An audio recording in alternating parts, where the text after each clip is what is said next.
Y bueno, mi gente, seguimos desmintiendo el plan de gobierno del señor Abelardo de la Espriella. Hoy vamos a ver el punto 6 y 7 que tratan sobre economía y que son de los puntos más aberrantes que van a ver y el daño tan increíble que le puede hacer al país. Así que quédense. Me disculpo de antemano por no poder subir contenido seguido, pero recuerden, es que no soy una bodega como muchos afirman y segundo, no vivo de esto, entonces hay que trabajar y tenía que ir fuera de Bogotá. Pero continuemos. Punto 6. La economía de la patria milagro. Argumento central. Colombia no es un país pobre, sino empobrecido por la corrupción, la violencia, el desgobierno, el centralismo y la mediocridad sistemática. Bueno, eso ya todo el mundo lo sabe. La tarea es pasar de administrar escasez a desatar abundancia. No nos resignamos al mediocre crecimiento del 3% anual de los de siempre y creceremos al 7% tal como hicieron Corea del Sur y Singapur. Dato curioso, Singapur es una dictadura, ¿sabían ustedes? Vayan y averigüen y se van a dar cuenta. Es más, hasta está prohibido comer chicle en la vía pública o si no lo meten a la cárcel. Pero bueno,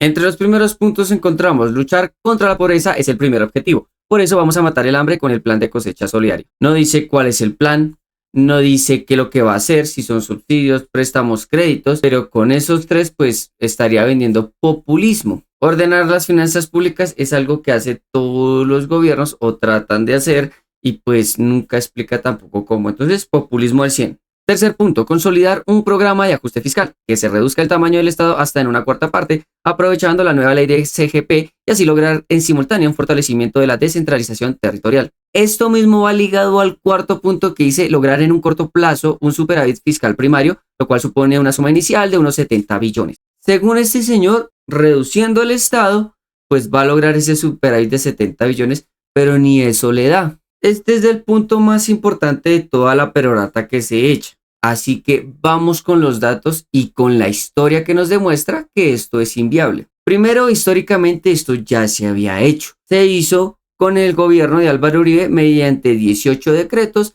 en donde fusionaron 6 ministerios. Mediante esto también generaron la supresión de 714 cargos. ¿Qué querían hacer con esto para que lo lean? Ahorrarse 23.834 millones en esa época y destinarlos a inversión social. ¿Qué pasó casi finalizando el mandato de este señor? Pues un informe fiscal revelaba que la fusión de esos ministerios en el gobierno de Uribe fracasó y que las cifras del Ministerio de Hacienda revelan que los ahorros fiscales pretendidos con esta fusión pues quedaron muy lejos de cumplirse. Es más, ni siquiera generaron ahorro, fueron pérdidas. Y no solo eso, es que tras esta fusión el sistema como tal estaba colapsado. Había sobrecargos de funciones y esta gente no podía dar con todo lo que se requería para el Estado. Entonces, históricamente, esto es inviable y nos está demostrando que si lo aplica este señor, tampoco va a funcionar. Pero ¿de dónde le sale la idea a este señor? Imagínense que De la Espriella montó a su campaña a ex asesor económico de Vicky Dávila, el señor Daniel Ricebeck, que yo hasta le hice un video cuando estaba en la campaña de Vicky Dávila mostrando lo nefasto que es este señor para el país y que viene con esas ideas libertarias de por allá de Argentina para aplicarlas acá. Les recomiendo el video, vayan y véanlo. Pero aquí ya se volvieron más radicales, mientras que Uribe solo fusionó 6 ministerios, este man solo quiere dejar 6 ministerios y esta fue la propuesta que por allá el año pasado le hizo el señor Ricebeck a Abelardo de la Espriella. Aquí está el listado de cómo quedarían esos 6 ministerios, pero al mismo tiempo este señor Ricebeck dijo y está a favor de acabar con el salario mínimo. De hecho, les dejo las premisas de este señor para que lo lean. El señor quiere quitar precisamente el salario mínimo, eliminar cualquier otro tipo de intervención en los precios del mercado, horas extra, pago por horas, mejor dicho, contribuciones a seguridad social según horas de trabajo trabajadas, facilidad de contratar y expedir el pago voluntario como se les dé la gana a cajas de compensación, eliminar primas obligatorias, que el empleador no tiene por qué pagar 13 meses de salario por 12 meses de trabajo y que el sistema de bonos discrecionales y basados en el desempeño es superior según este señor, porque es uno de los que avala eso de los vouchers educativos que ya se ha demostrado que aquí en Colombia no funciona. Entonces, este man viene a acabar con todo para volver esclavos a la gente de las empresas. Ya está en este documento que es como básicamente la página de este señor muestra cómo sería el balance fiscal para él. Aquí él habla de cómo eliminar el salario mínimo, como les decía, y eliminar los otros ministerios. Entonces, ya hemos visto la historia que nos dice que eso no funciona. Y ya vimos lo que esta gente quiere implantar, que es igual que la Argentina, para precarizar el trabajo aquí en Colombia. Ahora, vámonos con esta parte que es muy curiosa y es un dato de la CARF, el Comité Autónomo de la Regla Fiscal. Y cuando bajamos a la página 14, dice que en 2026 el 88% del gasto total sería inflexible y para el otro año podría llegar casi al 90%. Entonces, ¿qué quiere decir esto? Que eso que se destina para el Estado o la conformación del Estado no se puede tocar, no se puede cortar de tajo como lo que pretende hacer este señor. Y la única forma de aplicar lo que quiere este señor es pasando sobre ciertos entes, pasándose del legislativo a otros lados, que él dijo que iba a respetar esos entes, y al mismo tiempo pasarse a la Constitución, que él también en videos anteriores vimos que iba a respetar. Entonces como que su plan no tiene lógica, pero supuestamente los abelardistas se creen este cuento y creen que eso es así de fácil. Y ahora salió un listado de las 23 entidades que planea eliminar del Estado. Y este señor, como siempre, cambia su discurso porque ya no llegaría a los 70 billones, sino ahora se ahorraría 20 billones.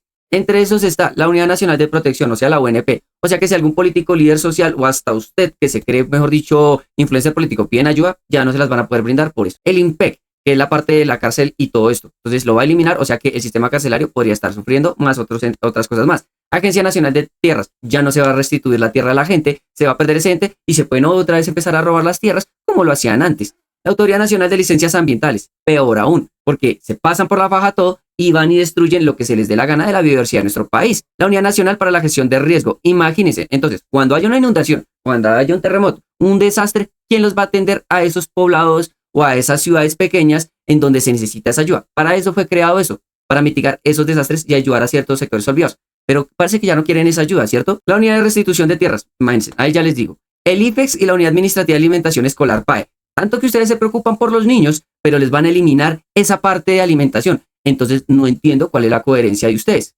Y como raro, esta gente sí dice de una vez que quiere privatizar. Mientras que a Petro le achacaban que todo lo quería volver público, que nunca pasó, este señor sí está diciendo de una vez que va a privatizar el Banco Agrario, el Fondo Nacional del Ahorro, Satena, Finagro, Findeter, la Previsora Positiva, ISA, RTBC y CENIT. Todas estas empresas o todos estos bancos son entes que le ayudan a la gente en su diario vivir con préstamos más asequibles o de pronto con ciertas cosas que la gente no tiene acceso tan fácil a un privado. Pero como siempre, estos señores se quieren quedar todo. Y recordemos que la privatización de estas entidades lo único que ha ocasionado son daños. Eso también lo demostramos cuando buscamos la historia del señor Álvaro Uribe Vélez y los entes que privatizó y lo único que hizo fue perjudicar la economía del país. El señor planea eliminar una imprenta nacional, imagínense, bajo la premisa de digitalizar toda la información oficial del Estado, cuando eso no es así de fácil y eso también tiene un daño tenaz. Más obviamente la plata que se tiene que designar para eso, pero supuestamente él no quiere gastar plata. Y la desaparición del Fondo Mixto de Promoción Cinematográfica. Aquí está un golpe duro para la parte de audiovisual, sobre todo cine y televisión, gente que quiera emprender en estos rubros y que quiera sacar proyectos. O sea que cosas como Smart Film, todo eso, se perderían. Y eso que nos faltarían muchos más, porque hay otros que son entes regulatorios, o sea, que vigilan que no haya corrupción en este otro organismo. Entonces se los quiere quitar, ¿para qué? Para que la corrupción siga derechito sin ninguna traba, ni le pongan atención a eso. Entonces ahí está su reducción del Estado. Fortalecer el Comité Autónomo de Regla Fiscal para darle más dientes, para controlar los excesos de gastos en cabeza del Ejecutivo o Legislativo por la vía legal o constitucional. Aquí se está dando otro tiro en el pie y entra otra vez en esa incoherencia tan absurda que tiene, porque le quiere dar poder a este ente ya mencionado, pero al mismo tiempo al reducir el Estado le está pasando por encima. Entonces, ¿a qué jugamos? Pero lo peor de todo es que le quiere dar ese poder mediante la vía legal o constitucional, pero según él no va a tocar la Constitución y va a respetar a estos entes. Y que la cabeza de ese ente sea el ejecutivo o el legislativo, o sea, el tener el poder. ¿Ven esa vaina? Reducir la carga tributaria, reducir los costos de energía y crear una gran revolución de desregulación o eliminación de trámites, trabas y cargas en el sector empresarial. Bueno, lo de reducir la carga tributaria me parece curioso, porque les recuerdo que la fórmula presidencial de este señor, mediante la ley 2155 de 2021, le subió a las MIPYMES del 30 al 35%. Y no solo eso, en la nota número 31 de la Universidad de los Andes explican que este señor lo que hacía era amnistiar a empresas que no tributaban, o sea, que por allá se hacían los locos y los dejaba entrar sin pagar un centavo, como si nada hubiera pasado. ¿Y qué trató de hacer este gobierno? Mediante la ley 300 de 2024 o ley de financiamiento como la conocían, o la ley 171 de 2025, también otra ley de financiamiento de Gustavo Petro, pretendía reducir los impuestos de renta, bajarlos del 35 al 30 como debe ser, porque este gobierno nunca le subió a eso. Pero ¿qué pasó? Ese señor, José Manuel Restrepo, se opuso a eso y dijo que eso era gravísimo, pero ahora sí le quieren bajar a las empresas como medida populista. En serio es que hay que ser muy descarados. El siguiente punto va pegado a este que dice: esto significa revisión a detalle de ineficiencia del INVIMA, el ICA, Superintendencia, Cámara de Comercio, Notariado, Registro, licencias ambientales, consultas. Todo eso que ustedes leen ahí, en realidad el man lo quiere eliminar, mochar. Y ojo, porque muchas de esas instituciones tienen protección constitucional. O sea que se mantendría que intervenir la Constitución para poder eliminarlas. O sea que otra vez está atentando con esa Constitución que pretende defender. Promover la política de una entra en dos, es decir, por cada nueva regulación de cargas y trabas se eliminan dos por un periodo de tiempo. Esto lo copió básicamente de Canadá, pero eso tiene que también ser muy bien supervisado porque puede traer otra vez que haya mala administración, que se ejecuten malos procesos, etc. Consolidar la gran plataforma de la antillanura para promover el turismo sostenible, las energías renovables y nuevas energías con una política de energía nuclear, licenciamientos express y aceleración de consultas a comunidades e industria 4.0. Bonito en el papel, pero recordemos una cosa, esto se antepone a lo que dice de reducción del Estado, porque si quiere ahorrar plata y no quiere despilfarrar, entonces esto no le va a funcionar, porque hacer una política de energía nuclear, que la verdad yo hasta estaría de acuerdo con eso, requiere una inversión inmensa. ¿Y de dónde lo va a sacar? Cuando simplemente no quiere derrochar plata. Y ojo con los licenciamientos express, porque ahí es donde se pasan las normas de muchos entes y puede ser catastrófico. Esta es una de las más peligrosas que tiene: crear el programa País de Propietarios para que los colombianos puedan comprar vivienda propia con intereses del 2% a 30 años. Aquí está peor de errado este señor en economía y su viceministro, que supuestamente es la eminencia en economía. 1. En las declaraciones que ha dado este señor dice que va a obligar al ente bancario a que dé tasas del 2%, pero eso es inviable y eso es contradictorio no solo con su discurso de respetar a las empresas y todo eso, sino que también va contra el discurso que ustedes, señores derechosos y abelardistas ahora, dicen que Petro quería hacer: atacar bancos, empresas y todo eso, pero este señor lo hace de frente y ustedes se lo aplauden como borregos. Segundo, una empresa está para ganar y eso es lo que es un banco. Una empresa también, en donde si dan esa rentabilidad estarían en pérdidas y estarían quebrando, o sea, estarían dañando ese aparato productivo. Tercero, los bancos tendrían que prestar a ese 2%, pero le tienen que sumar la inflación de actualmente, que estamos en 5 punto algo, entonces sería casi como 7.50 de intereses, pero también se les cae eso porque es que los bancos le tienen que responder a un ente que es independiente al gobierno, que es el Banco de la República, con la tasa que ellos ponen, o sea, del 11%.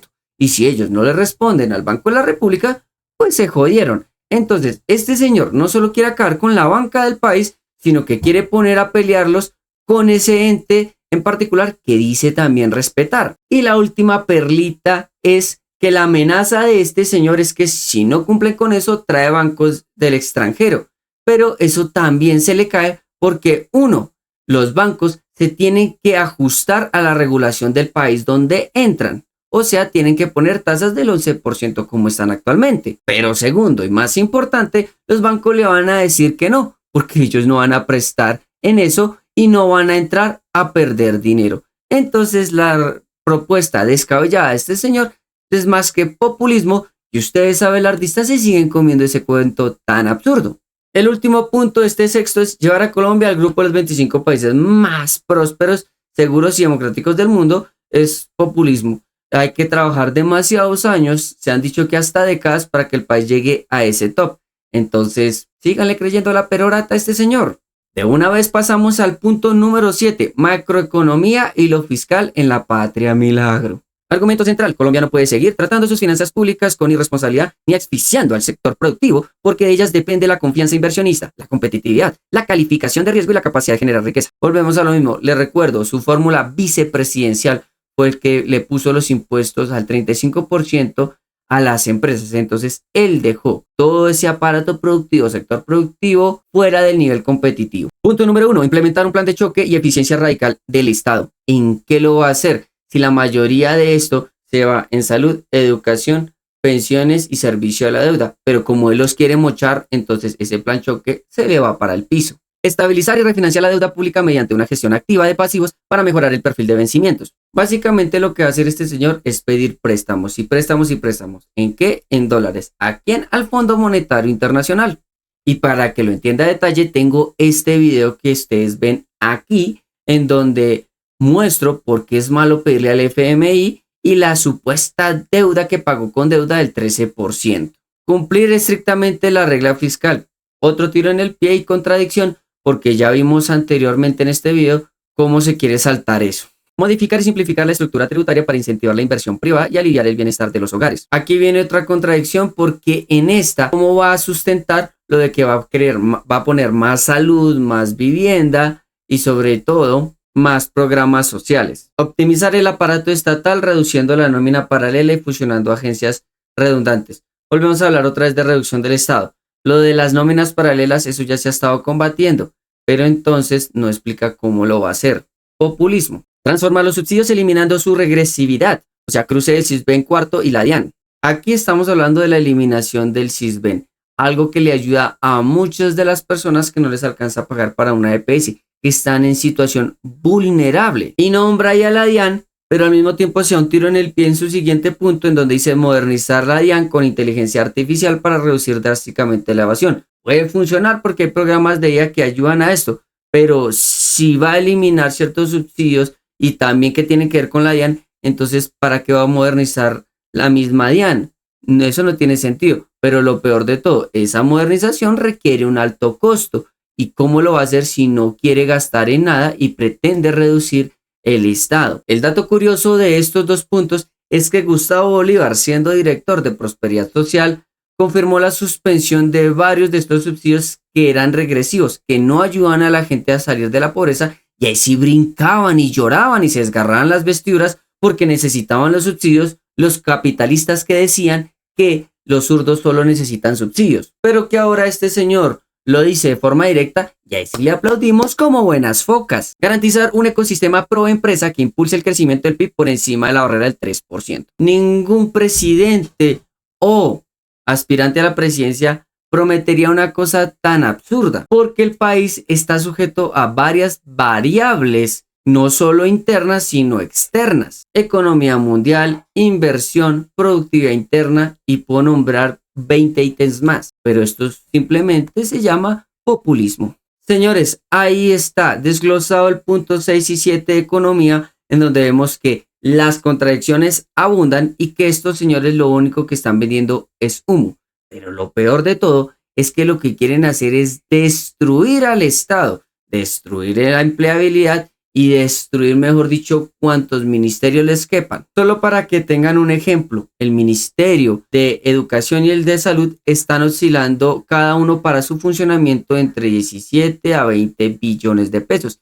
Y el cortarlos de tajo y quitarles eso, pues ¿dónde nos dejan? Usted que tanto está peleando por la salud del país que está en crisis y que porque los pobres muchachos no quieren estudiar, pues este señor los va a dejar sin lo uno y sin lo otro. Entonces, piénselo muy bien antes de votar por un señor que solo va a destruir al país y lo va a llevar al atraso. Video largo, sí, lo sé, pero es que es necesario y necesito que por favor lo empiecen a compartir, lo empiecen a viralizar. Mándeselo a esa persona para que entienda cómo este señor es un desastre para la nación. Y porque obviamente los datos exigen explicación. Todo esto necesita un contexto grande. No lo podemos simplificar porque eso es lo único que hacen los ignorantes en este país. Hasta si quiere, corte la parte que más le interesa y póngalo por allá en su perfil. Pero no olvide etiquetarme, ¿vale? Mañana veremos punto 8 y 9, que trata de educación y la parte mineroenergética, así que no se lo pierdan. Como siempre les digo, ya saben, lean, investiguen